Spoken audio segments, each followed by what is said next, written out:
هستش به اون شرکتی که داره میده، اون پیمانکاری که انجام میده یه گارانتی نمیده، یه قراردادی مبنی بر این که تا 3 سال 4 سال اگه قرار شد خسارتی بر عهده اون شرکت کره‌خر و بی‌ناموسه. اینقدر اینا خنگ و گاو هست. چی میشه گفت؟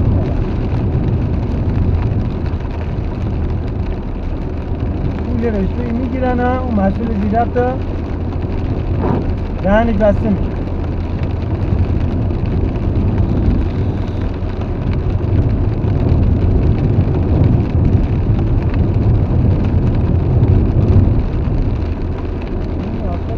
سلام کنه این هنوز 3 سال 4 سال نشده، کپ و چاله بالا پایین 8 سال چیه این؟ موجه ملی رو دارن هدر میدن. 2 گرم عقل و گلهشون نید، مغز و گلهشون نید.